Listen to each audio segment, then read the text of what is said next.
Bilis nyo ah. Yes.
Yeah.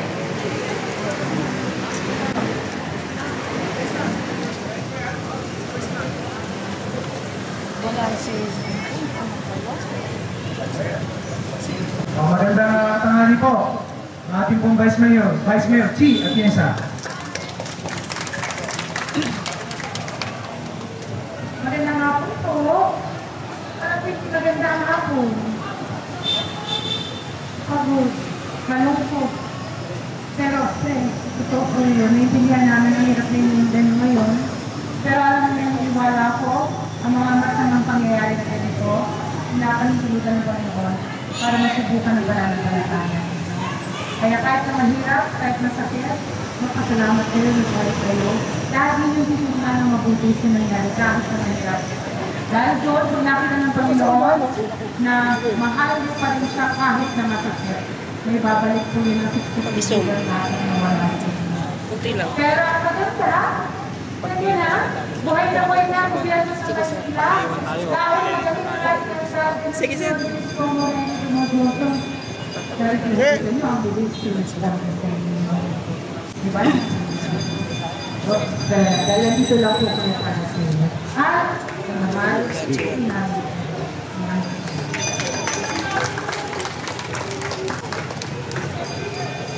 bibigay ko na po. Ako diba po, no? Sa ating magaling na alkalde na si Lourdes Como na palakpakan po natin siya. Pinag-uusapan namin ni Director J yung 55 na minors na nanggulo sa Maynila. Bukas, mag-lilimits natin ng Maynila bukas. Sabi ko, nalinis na natin yung rector, di ba? Sabi ko, doon dali sa kapatid nyo. Dahil yung mga batang to, marami rin tayo. Dahil pa sa nasabi ng korte, panang fiskalya, huwag niyang ikulong, implementa lang yung 9344, 10630. Direction. May dalit salita, ilalagay ko sa diversion route. Doon sila sa route ngayon. Maglinis sila. But I think magandang aral yun sa magulang. Yung mga inornida. Dahil mga bata, mga geng-geng, mga students na sila. Dahil di kayo mag-students, geng-geng tayo. Pero hindi naman makasirain yung mga stoplight. Sa magdudumi. Nagagan nyo, tayo, nasusunugan. Nahirapan, naglilinis. Itong kanal ninyo, pinatatakbo ko to, sabi ko sa DOTR, and make sure na simula doon sa Blooming Tree, hanggang all the way doon, papuntang Suno Dapot. Dapat gumagala yung kanal na yan. Para pagdating ng aberya, baha, may pupuntahan po. So, yan, nagkukwento namin yung Director J. So, magandang araw. Hindi masyado magandang araw, mayroon masunugan. Pero ito kami, amin yung pamahalaan nito. Nandiyan si Lucian Awe, siya,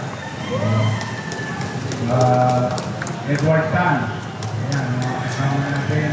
At amin yung magandang Vice Mayor. Baka maluwag yung sa dibes. Yung pamahalaan ng Luzon, kaninang umaga. After Friday, when it was reported to us, so immediately, upon opening of the government, kaninang umaga, inayos kagad ng ating treasurer at napirmahan ko ng mga alas 10 ng umaga nakapag-cash out tayo ng alas 12 kaya minabuti namin tumulong na agad dito para mabilis na maipahatid yung pagtitulong na sila. Kahit pa paano, mamaya nakabili agad kayo ng 2x2, yero, gamit, di ko alam kung nailabas yung pancake friend nyo, ubos din. Ngayon talaga mga sulutan. But anyway, yun yung konti namin kapalitan na at least maisan taga at yung pinanaras ng hirap. Meron galing hindi na patay, City of Manila at yung ating partner lagi, itong DSWD. Nagpadala rin sila ng tulong. So tulong-tulong lang, maksan natin yung inyong kinakarap at sana huwag na maulit. Pero more than anything else, maghahanda tayo yung posibleng mangyari sa Metro Manila. Nagkakayak naman ang inyong pamahalaan ng Luzon. Ang barangay, padadala na rin kami sa kanila. Ito mga nakaraan ito dahil ng mga araw at saka sa ating health center, sa ating mga high school students, sa ating PLM students, sa UDN students, at mga iba't iba pang institusyon.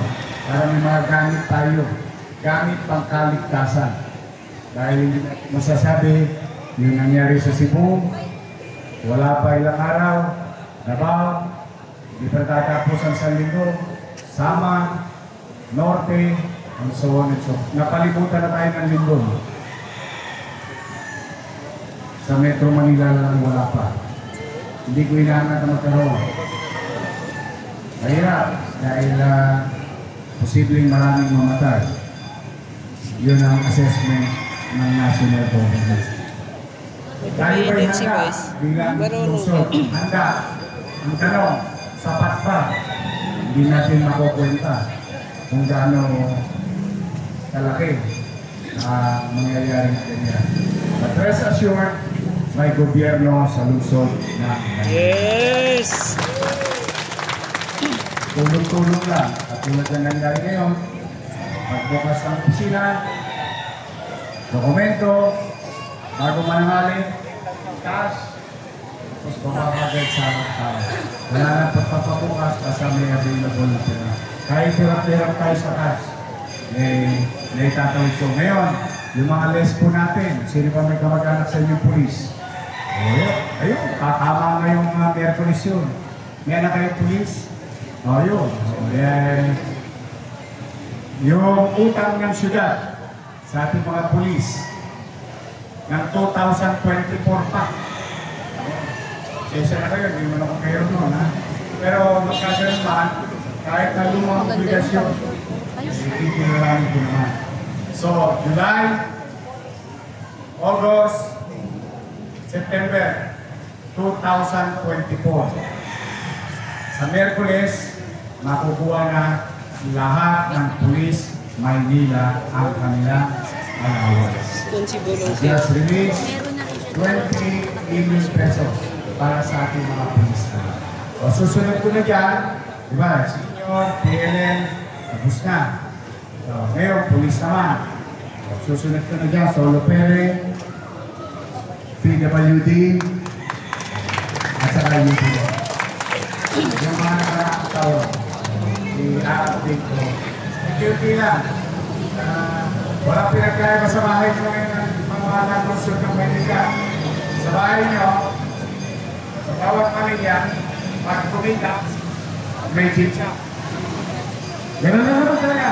Ngayon, ang lungsod ng Maynila, pag may kinita, Maria.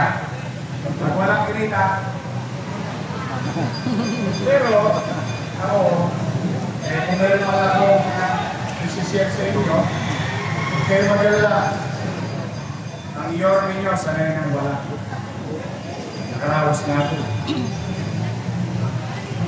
Salamat sa Diyos. Kaya ano man, ang meron, sisilupin ko. Pero, pipilitin ko maging masaya ng Pasko ng bawat pamilyang Manila. Tapos, may extra ulit ng mga senior citizens sa Pasko. Kasi siya na kayo mga bata, una-una lang yan. Unahin ko muna, yung aking paborito.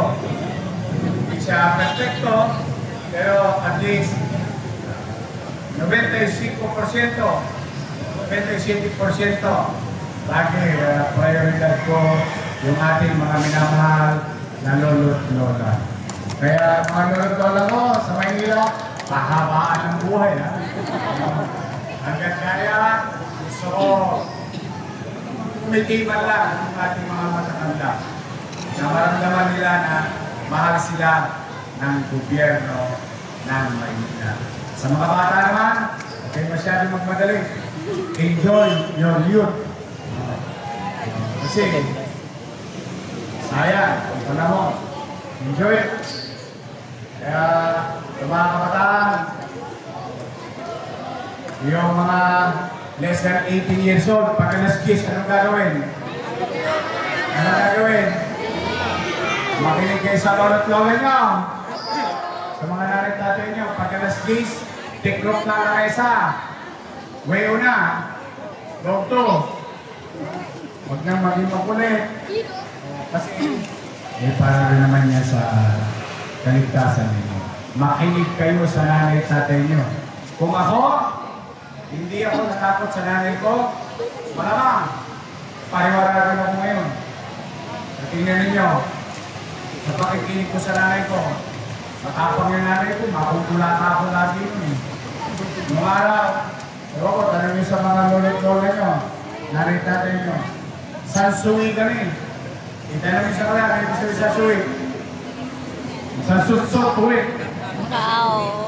Pag pumito na yung mga, kahit nasa iskinita ka, pagisado mo yung tono ng nanay mo, pagisado mo yung tono ng tatay mo, uwi na, pag-tiklop na ng araw, pahinga.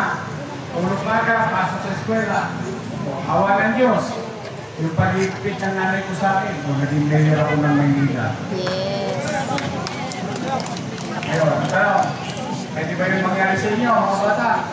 Hindi. Bakit naman hindi? Nangyari sa akin, hindi pwede rin mangyari sa inyo. Tama. Nagtagumpay ako.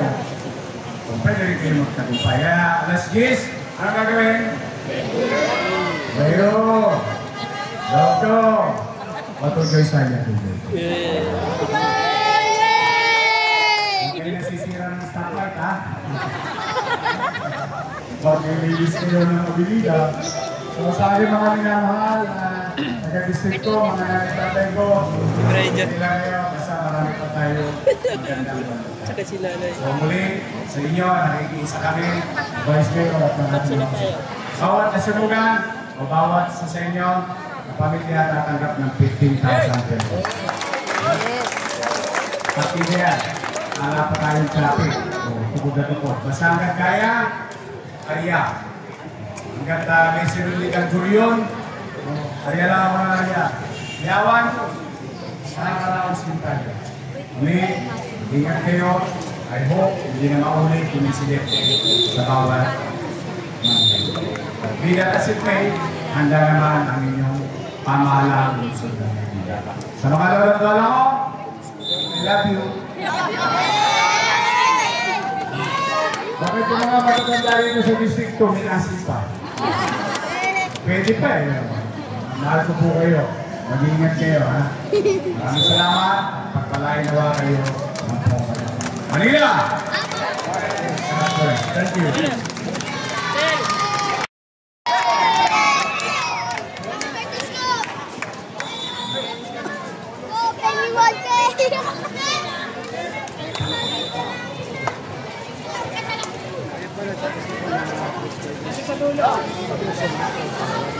Sorry po. Nasa dulo, nasa dulo. Ayan, mga kapitbayan, papaalam ng mayor. Kasi tayo na yung